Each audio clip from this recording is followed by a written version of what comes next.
नमस्कार, स्वागत है आप सभी का डीडी न्यूज के इस खास बुलेटिन एक्सप्रेस 100 में, जहां हम आपके लिए लेकर आते हैं राजनीति, मनोरंजन, देश दुनिया, खेल और व्यापार जगत की सभी बड़ी खबरों को एक्सप्रेस यानी फटाफट अंदाज में। मैं हूं शहला निगार। आइए खबरें देखते हैं तेज रफ्तार के साथ।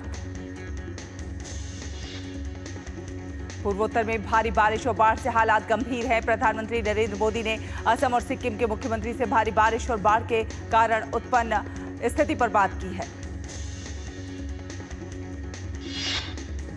प्रधानमंत्री नरेंद्र मोदी ने मणिपुर के राज्यपाल अजय भल्ला से क्षेत्र में बाढ़ के कारण उत्पन्न स्थिति पर बात की है। प्रधानमंत्री मोदी ने हर संभव मदद और समर्थन का आश्वासन दिया है। भारी बारिश और बाढ़ के कारण असम के नागांव जिले का कामपुर इलाका जलमग्न हो गया है। कोपिली नदी उफान पर है। वहीं असम के तिनसुकिया जिले में डिब्रू नदी उफान पर है। यहां भी बाढ़ जैसे हालात बने हुए हैं। असम के डिब्रूगढ़ में बोरहेडी-हिंग नदी का जलस्तर बढ़ने से कई गांवों में बाढ़ की स्थिति बनी हुई है। एक स्थानीय ने बताया कि कई गांवों में पानी भर गया है, फसलें नष्ट हो गई हैं। असम में बाढ़ के कारण 5 लाख से अधिक लोग प्रभावित हुए हैं और मरने वालों की संख्या 6 पहुंच गई है। उत्तरी सिक्किम के दजोंगू क्षेत्र में भारी वर्षा के कारण तीस्ता नदी के उफान के कारण फेदांग वैली ब्रिज आंशिक रूप से क्षतिग्रस्त हो गया। त्रिपुरा में भाजपा सांसद विप्लव कुमार देव ने इंदिरानगर में बाढ़ पीड़ितों के शरणार्थी शिविर का दौरा किया। विप्लव कुमार देव ने कहा कि हर बार जब भी यहां पर बाढ़ आती है तो घरों में पानी आ जाता है। हमने पंप जैसी कई व्यवस्थाएं की हैं और अभी भी काम चल रहा है। असम और अरुणाचल प्रदेश से प्राप्त अनुरोध के जवाब में भारतीय वायुसेना ने मानवीय सहायता और आपदा राहत मिशन शुरू किया है। वहीं मणिपुर में इम्फाल पूर्व के थंबलखोंग में भी राहत एजेंसियां रेस्क्यू ऑपरेशन में जुटी हुई हैं। असम राइफल्स, एसडीआरएफ, एनडीआरएफ और अग्निशमन सेवा के कर्मी बाढ़ में फंसे हुए निवासियों को बचाकर सुरक्षित स्थानों पर ले जा रहे हैं। आईएमडी ने 6 पूर्वोत्तर राज्यों के लिए ऑरेंज अलर्ट और अरुणाचल प्रदेश के लिए येलो अलर्ट जारी किया है।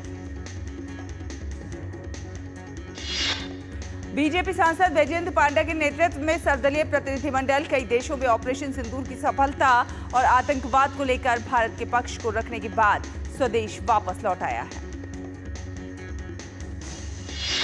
बैजयंत पांडा के नेतृत्व में इस प्रतिनिधिमंडल ने बहरीन, कुवैत, सऊदी अरब और अल्जीरिया में पाक के आतंक के खिलाफ भारत की आवाज को बुलंद किया। भाजपा सांसद बैजयंत पांडा ने कहा कि हमारी ये यात्रा बहुत सफल रही। उन्होंने कहा कि सभी देश न केवल आतंकवाद के खिलाफ बल्कि दूसरे विषयों पर भी हमारे साथ मिलकर काम करना चाहते हैं। बैजयंत पांडा के नेतृत्व में सर्वदलीय प्रतिनिधिमंडल की सदस्य रेखा शर्मा ने कहा कि सभी देशों को ये मालूम है कि भारत सही राह पर है और आतंकवाद के खिलाफ खड़ा है। सांसद संजय कुमार झा के नेतृत्व में सर्वदलीय प्रतिनिधिमंडल ने मलेशिया में विदेश मामलों और अंतर्राष्ट्रीय व्यापार पर संसदीय विशेष समिति के साथ बैठक की। शिवसेना सांसद श्रीकांत शिंदे के नेतृत्व में एक सर्वदलीय प्रतिनिधिमंडल लाइबेरिया के दौरे पर है।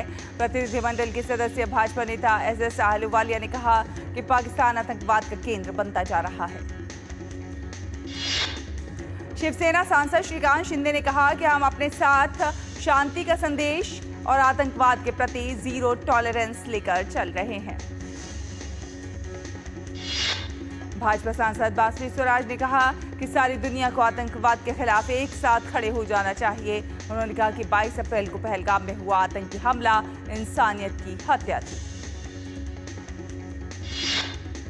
मिस्र में भाजपा सांसद अनुराग ठाकुर ने कहा, सिर्फ मिस्र में ही नहीं, दुनिया के कई देशों में आपको भारत की सॉफ्ट पावर की ताकत देखने को मिलेगी। कांग्रेस सांसद शशि थरूर के नेतृत्व में ब्राजील गए प्रतिनिधिमंडल ने ब्रासीलिया में चैंबर ऑफ डेप्यूटीज के विदेश मामलों और राष्ट्रीय रक्षा समिति के अध्यक्ष संघीय उप फिलिप बारोस से मुलाकात की। वॉशिंगटन में आयोजित अमेरिका भारत सामरिक साझेदारी फोरम में अमेरिकी कांग्रेस सदस्य एवं इंडिया कॉकस के सह अध्यक्ष रिच मैककॉर्मिक ने प्रधानमंत्री नरेंद्र मोदी की जमकर प्रशंसा की।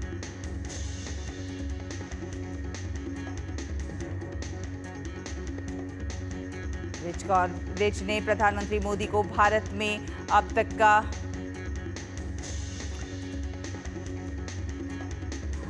और आपको बता दें, योगी सरकार का अग्निवीरों के लिए एक बड़ा फैसला सामने आया है। ब्रेकिंग न्यूज आपको बता रहे हैं, अग्निवीरों को यूपी पुलिस और पीएसी में 20% का आरक्षण मिलेगा। जी हां, योगी सरकार का अग्निवीरों के लिए बड़ा फैसला।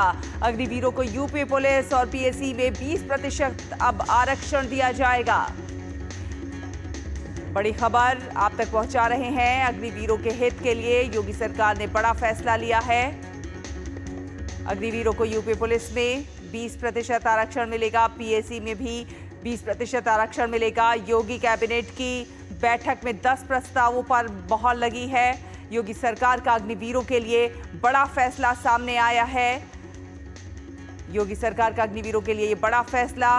पीएसी में 20% आरक्षण, यूपी पुलिस में भी बस 20% आरक्षण। विकास सिंह ज्यादा जानकारी के साथ हमारे साथ जुड़ गए हैं। विकास, एक बड़ा फैसला कह सकते हैं अग्निवीरों के हित में योगी सरकार का।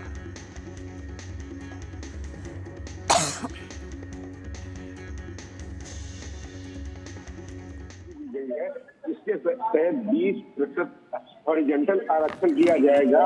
इसमें पुलिस, पीएसी, घुड़सवारी और फायरमैन, ये जो पुलिस बल है, इसमें 20% का आरक्षण अग्निवीरों को दिया जाएगा। निश्चित रूप से तमाम सारे कुछ ऐसे लोग थे जिसमें जो इस पर प्रश्न उठा रहे थे, लेकिन जो सरकार का वादा था, जो केंद्र सरकार का वादा था, जो पीएम मोदी का वादा था, जो रक्षा मंत्री का वादा था, जो गृह मंत्री का वादा था, उसी के तहत अब हम देख रहे हैं उत्तर प्रदेश में भी सीएम योगी ने कहा था कि उन अग्निवीरों को नौकरी दी जाएगी, सरकारी नौकरी दी जाएगी। उसी के तहत ये फैसला लिया गया है और उन युवाओं के स्वर्णिम भविष्य के लिए ये एक बेहतर अवसर होगा, क्योंकि ऐसे ट्रेंड जवान जो अग्निवीर होंगे, जो देश की सेना में प्रशिक्षित होकर जब आएंगे, यहाँ पर वापस आएंगे 4 साल के बाद, तो उनके लिए यहाँ पर 20% आरक्षण की मंजूरी दी गई है। अब वो यहाँ पर पुलिस बल में शामिल होकर यहाँ पर प्रदेश में काम करेंगे, जनता की सेवा करेंगे और प्रदेश की शांति व्यवस्था जो होती है, कानून व्यवस्था होती है, उसमें काम करेंगे।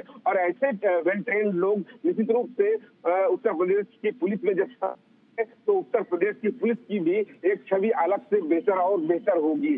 तो ये एक बड़ा फैसला है। बिल्कुल बड़ा फैसला कह सकते हैं विकास सिंह। देखिए, क्योंकि अग्निवीरों का भविष्य क्या होगा, इस पर बड़े सवाल खड़े करते थे लोग, और ये अग्निवीरों के भविष्य को सुरक्षित करने के लिए बड़ा काम योगी सरकार करती हुई नजर आ रही है। जिस प्रकार से 20% आरक्षण पीएसी में भी और यूपी पुलिस में भी एक बड़ा लाभ मिलता हुआ नजर आएगा अग्निवीरों को आने वाले समय में।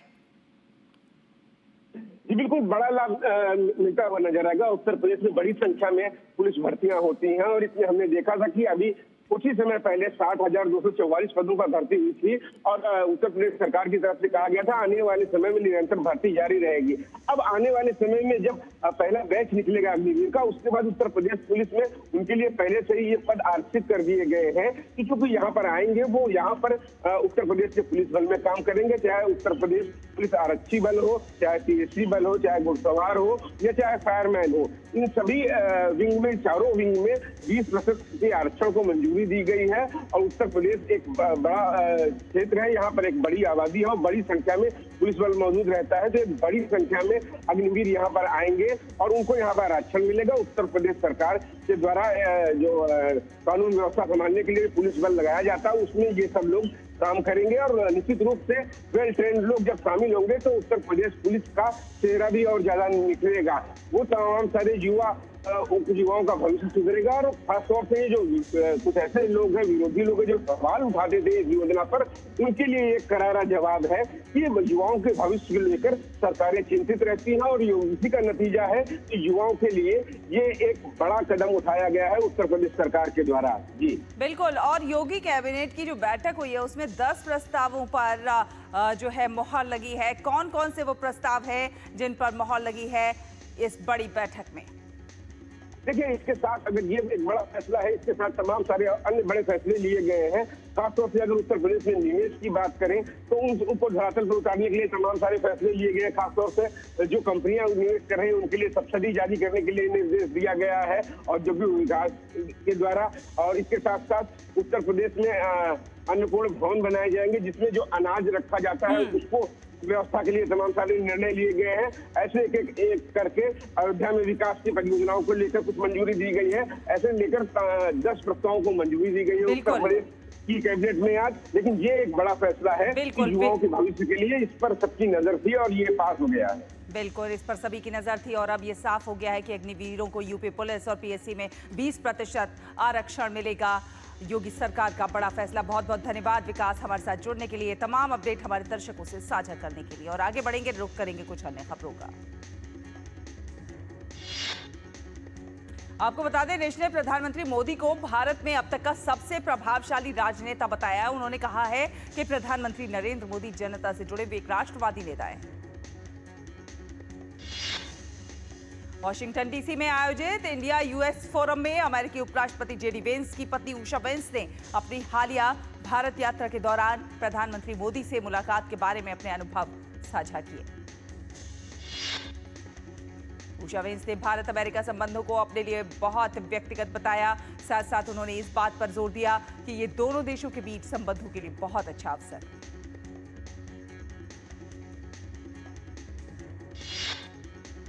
अयोध्या राम मंदिर में आज से राम दरबार सहित अन्य देवालयों की प्राण प्रतिष्ठा का अनुष्ठान शुरू हो गया है। प्राण प्रतिष्ठा अनुष्ठान में जिन देवी देवताओं की मूर्तियों की प्रतिष्ठा होगी उनमें शिवलिंग, गणपति, हनुमान जी, सूर्यदेव, भगवती अन्नपूर्णा, शेषावतार और श्री राम दरबार प्रमुख है। मुख्य प्राण प्रतिष्ठा पूजन 5 जून को होगी। अयोध्या के राम मंदिर में 5 जून को आयोजित होने वाले राम दरबार की प्राण प्रतिष्ठा कार्यक्रम से पहले मंदिर के शीर्ष पर सोने की परत वाला शिखर स्थापित किया गया। अयोध्या में श्री राम जन्मभूमि मंदिर के पहले तल पर राम दरबार के प्राण प्रतिष्ठा समारोह के मद्देनजर बड़ी संख्या में श्रद्धालु दर्शन के लिए पहुंच रहे हैं। मुख्यमंत्री योगी आदित्यनाथ ने आगामी त्योहारों और कानून व्यवस्था को लेकर अधिकारियों के साथ एक बैठक की अध्यक्षता की। बैठक में मुख्यमंत्री ने स्पष्ट शब्दों में कहा कि जनहित सर्वोपरि शासन का मूल मंत्र है और इसमें किसी भी प्रकार की लापरवाही स्वीकार नहीं की जाएगी। बकरीद से पहले उत्तर प्रदेश में पुलिस प्रशासन ने कमर कस ली है। संभल के डीएम राजेंद्र पेंसिया ने कहा कि सार्वजनिक जगहों पर कुर्बानी नहीं की जाएगी। संभल के डीएम ने कहा कि इस बार भी ईद की नमाज शांतिपूर्वक अदा की जाएगी। जो भी किसी भी तरह की शांति भंग करने की कोशिश करेगा उसके खिलाफ कार्रवाई की जाएगी। उत्तराखंड में आगामी कांवड़ मेले को लेकर हरिद्वार के एसएसपी ने कहा कि लोगों की सुविधा को ध्यान में रखते हुए उत्तराखंड पुलिस कांवड़ मेले का सुचारू संचालन सुनिश्चित करेगी। राजस्थान में पश्चिमी विक्षोभ के चलते मौसम ने करवट ली है। मंगलवार को कई जिलों में बारिश हुई है। सीकर और बीकानेर में सुबह से ही रुक रुक कर तेज बारिश का सिलसिला जारी है। जम्मू कश्मीर के उपराज्यपाल मनोज सिन्हा ने आतंकी संगठनों से संबंध रखने के आरोप में 3 सरकारी कर्मचारियों को बर्खास्त कर दिया है। कोविड के मामले को देखते हुए केंद्रीय स्वास्थ्य मंत्रालय सतर्क है और अपनी कई एजेंसियों के माध्यम से स्थिति पर लगातार नजर रख रहा है। देश में कोविड के 4026 एक्टिव केस हैं। वाराणसी के 39 गोरखा प्रशिक्षण केंद्र में आज पासिंग आउट परेड का आयोजन हुआ, जिसमें 197 अग्निवीर शामिल हुए। इन अग्निवीर जवानों ने 31 सप्ताह का कठिन और अनुशासित सैन्य प्रशिक्षण पूरा कर भारतीय सेना में अपने कर्तव्य की शपथ ली। 39 गोरखा प्रशिक्षण केंद्र के कमांडेंट अनिर्वन दत्ता ने कहा कि ये दृढ़ संकल्प के साथ अपने कर्तव्य निभाएंगे और गौरव अर्जित करेंगे। दिल्ली विधानसभा के अध्यक्ष विजेंद्र गुप्ता ने कहा कि विधानसभा नियमावली के नियम 280 की समीक्षा की जाएगी और उसमें संशोधन कर उसे लोकसभा और राज्यसभा की प्रक्रिया के अनुरूप बनाया जाएगा। विजेंद्र गुप्ता ने यह भी बताया कि दिल्ली विधानसभा को एक राष्ट्रीय स्तर की धरोहर और पर्यटन स्थल के रूप में विकसित किया जाएगा, जहां इतिहास, संस्कृति और नागरिक शिक्षा का अनूठा संगम होगा। आज ज्येष्ठ माह का चौथा बड़ा मंगल है। अयोध्या के हनुमानगढ़ी मंदिर में बड़ी संख्या में श्रद्धालु दर्शन के लिए पहुंच रहे हैं। केंद्रीय कृषि मंत्री शिवराज सिंह चौहान आज महाराष्ट्र के दौरे पर हैं, जहां उन्होंने खेतों का दौरा किया और किसानों से बातचीत की। भारतीय शेयर बाजार लाल निशान में खुला। लार्ज कैप की अपेक्षा मिड कैप और स्मॉल कैप में तेजी देखी जा रही है। केंद्रीय मंत्री पीयूष गोयल ने सिंगापुर के उप प्रधानमंत्री गन किम योंग से मुलाकात की और द्विपक्षीय व्यापार और निवेश संबंधों को बढ़ाने पर चर्चा की। वाणिज्य एवं उद्योग मंत्री पीयूष गोयल ने पेरिस में शीर्ष कंपनियों के सीईओज के साथ मुलाकात की और भारत के इलेक्ट्रिक वाहन एवं रिन्यूएबल एनर्जी जैसे उभरते क्षेत्रों में निवेश को लेकर बातचीत की। केंद्रीय मंत्री पीयूष गोयल व्यापार और निवेश को बढ़ावा देने के उद्देश्य से फ्रांस की आधिकारिक यात्रा पर है और मंगलवार को विश्व व्यापार संगठन की मंत्री स्तरीय बैठक में भी भाग लेंगे। पीयूष गोयल ने एक्स पर लिखा कि रेनॉल्ट ग्रुप के सीईओ लुका डी मेयो के साथ बैठक की। ईवी सेक्टर पर बातचीत हुई। केंद्रीय मंत्री पीयूष गोयल ने कहा कि भारत जल्द ही ओमान के साथ मुक्त व्यापार समझौते पर हस्ताक्षर कर सकता है।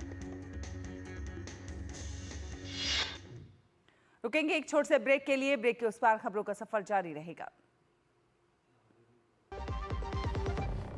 सुनो, एक अच्छी इंश्योरेंस पॉलिसी एआई से पूछते हैं। एक ऐसी पॉलिसी जिसमें प्रीमियम पेमेंट हो लिमिटेड पर इनकम आती रहे लाइफ टाइम। LIC का जीवन उत्सव। एक ऐसी पॉलिसी जो दे होल लाइफ इंश्योरेंस कवर भी। LIC का जीवन उत्सव। वाओ, चलो तो LIC की जीवन उत्सव पॉलिसी ही लेते हैं। मैं भी तुमसे यही कह रही थी। LIC का जीवन उत्सव। लाइफ टाइम सेलिब्रेशन मनाइए LIC के जीवन उत्सव के साथ। फ्यूचर सेट है। जब धरती चीर कर निकलता है लोहे का पत्थर और मिलता है मोंगिया के जोश से, फिर तपता है, पिघलता है और बनता है फौलाद। अब होता है सरिया सारी खूबियों के साथ। मोंगिया स्टील, मजबूत देश का मजबूत सरिया। ब्रेक के बाद स्वागत है आपका। आप देख रहे हैं एक्सप्रेस 100। चलिए रुक करते हैं कुछ अन्य खबरों का। SBI की रिपोर्ट में बताया गया है कि अनिश्चित माहौल को संतुलित करने के लिए RBI जून MPC में रेपो रेट में 50 आधार अंक तक की कटौती कर सकता है। RBI की मौद्रिक नीति समिति की बैठक इस सप्ताह 4 जून से शुरू होगी और 6 जून को RBI गवर्नर इसके निर्णय का ऐलान करेंगे। भारत दौरे पर आए एलन मस्क के पिता एरोल मस्क ने इलेक्ट्रिक कार सेगमेंट में ग्लोबल मैन्युफैक्चरर्स से नए निवेश को आकर्षित करने और भारत को ई वाहनों के लिए ग्लोबल मैन्युफैक्चरिंग हब बनाए जाने की दूरदर्शी योजना की सराहना की। जेफरीज की एक लेटेस्ट रिपोर्ट के अनुसार महंगाई में कमी जारी रहने और RBI से ब्याज दरों में कटौती की उम्मीद बढ़ने के साथ भारतीय बॉन्ड मार्केट मजबूत प्रदर्शन करवा रहा है। पिछले वित्त वर्ष में औसत मुद्रास्फीति 4.6% थी और अप्रैल 2025 में ये घटकर केवल 3.2% रह गई थी, जो जुलाई 2019 के बाद सबसे निचला स्तर है। बैंक ऑफ बड़ौदा की रिपोर्ट के अनुसार वित्त वर्ष 2025 की चौथी तिमाही में भारत में कॉर्पोरेट जगत का प्रदर्शन कुल मिलाकर संतोषजनक रहा। NLB सर्विसेज की रिपोर्ट में कहा गया है कि भारत की ग्रीन इकोनॉमी तेजी से बढ़ते हुए 2030 तक $1 ट्रिलियन और 2070 तक $15 ट्रिलियन तक पहुंचने की उम्मीद है। ग्रीन इकोनॉमी में तेज वृद्धि के साथ भारत बड़ी संख्या में ग्रीन जॉब सृजित करने के लिए भी तैयार है। NLB सर्विसेज की रिपोर्ट के अनुसार वित्त वर्ष 2027-28 तक लगभग 7.29 मिलियन और वर्ष 2047 तक 35 मिलियन नौकरियों के अवसर सृजित होने की है उम्मीद। देश में 14 राज्यों के 6.1 करोड़ से अधिक किसानों की डिजिटल आईडी बनाई गई है, जिसमें यूपी में सबसे अधिक 1.3 करोड़ किसानों की डिजिटल आईडी जनरेट हुई है। यूपीआई लेन देन की वैल्यू मई में सालाना आधार पर 23% 25.14 लाख करोड़ रुपए हो गई है।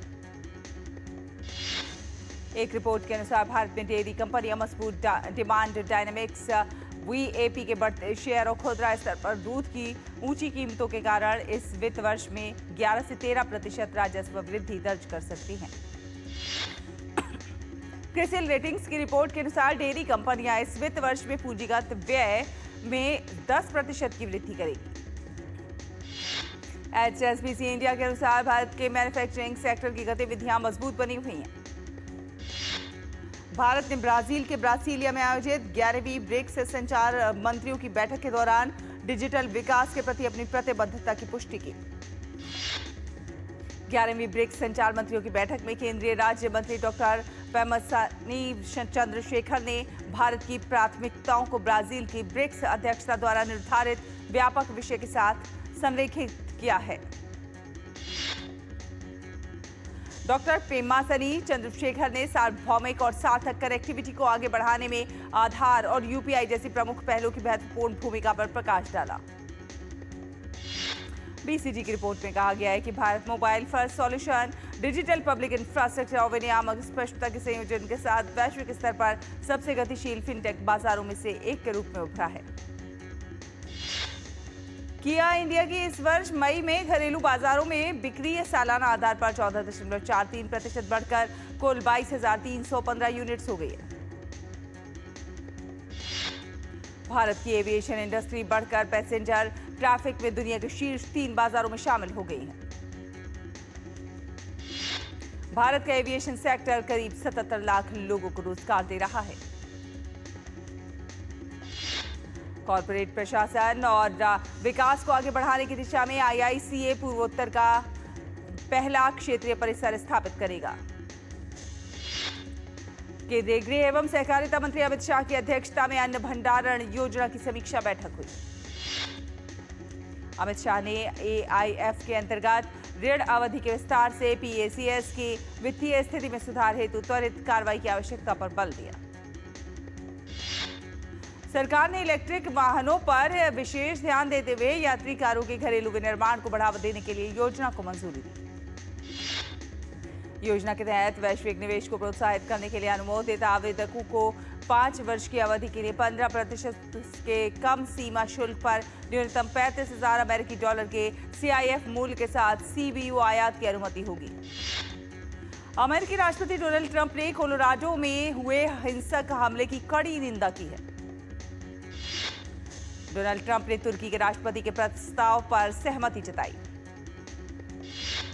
नेपाल में राजशाही की वापसी को लेकर लगातार संघर्ष कर रहे अपने समर्थकों को हौसला बढ़ाने के लिए पूर्व युवरागी हिमानी शाह भी सड़कों पर आई हैं। शांति वार्ता के बाद रूस ने यूक्रेन को एक विस्तृत युद्ध विराम का ज्ञापन सौंपा है। इस ज्ञापन के सामने आने से दोनों देशों के बीच संभावित कूटनीतिक वार्ता की दिशा जो है वो और भी जटिल होती दिख रही है। यूरोपीय संघ ने चीनी चिकित्सा उपकरणों के आयात पर रोक लगाने के पक्ष में मतदान किया। ये कदम बीजिंग की मेड इन चाइना 2025 के तहत चिकित्सा उपकरणों को बढ़ावा देने की योजना के लिए बड़ा झटका है। पोलैंड के राष्ट्रपति चुनाव में विपक्षी लॉ एंड जस्टिस पार्टी समर्थित निर्दलीय उम्मीदवार करोल डब्रोकी को जीत मिली है। यूक्रेनी हमलों के कारण रूसी नियंत्रित क्षेत्र के बड़े हिस्से में बिजली आपूर्ति बाधित हो गई, जिससे लाखों लोग प्रभावित हुए। अमेरिका के राष्ट्रपति डोनाल्ड ट्रंप और चीनी राष्ट्रपति शी जिनपिंग इस सप्ताह बातचीत करेंगे। कुछ दिन पहले ट्रंप ने चीन पर टैरिफ और व्यापार प्रतिबंधों को वापस लेने के समझौते का उल्लंघन करने का आरोप लगाया था। इंडियन प्रीमियर लीग 2025 फाइनल मुकाबला आज पंजाब किंग्स और रॉयल चैलेंजर्स बेंगलुरु के बीच खेला जाएगा। दोनों टीमें अब तक 36 बार आमने सामने हुई हैं, जिनमें से पंजाब किंग्स को 18 जीत मिली, जबकि 18 मैचों में ही RCB को जीत हासिल हुई। नॉर्वे चेस के 7वें दौर में विश्व शतरंज चैंपियन डी गुकेश ने अर्जुन एरिगैसी को हरा दिया। ICC के अध्यक्ष जय शाह ने उम्मीद जताई है कि महिला क्रिकेट की हाल के वर्षों में बनी गति को बरकरार रखेंगे। कैंटरबरी में भारत A और इंग्लैंड लायंस के बीच 4 दिवसीय अभ्यास मैच ड्रॉ पर समाप्त हुआ। दक्षिण अफ्रीका के विकेटकीपर बल्लेबाज हेनरिक क्लासेन ने अंतर्राष्ट्रीय क्रिकेट से संन्यास का ऐलान कर दिया है। वेस्ट इंडीज ने इंग्लैंड के खिलाफ 3 मैचों की T20 सीरीज के लिए अपनी टीम का ऐलान कर दिया है। वेस्ट इंडीज की टीम में जेसन होल्डर और आंद्रे रसेल की वापसी हुई है। लेजेंड GT10 क्रिकेट लीग के साथ ही देश की पहली टेनिस बॉल क्रिकेट लीग की शुरुआत होने जा रही है। हर टीम में 4 विदेशी खिलाड़ी खेलेंगे।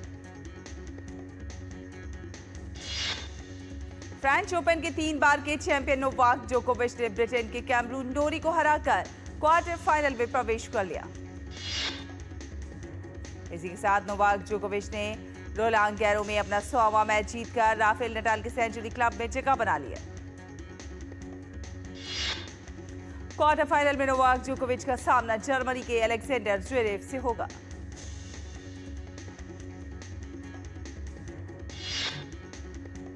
तो एक्सप्रेस न्यूज में फिलहाल इतना ही। डीडी न्यूज पर खबरों का सफर लगातार जारी है। आप देखते रहिए डीडी न्यूज। नमस्कार।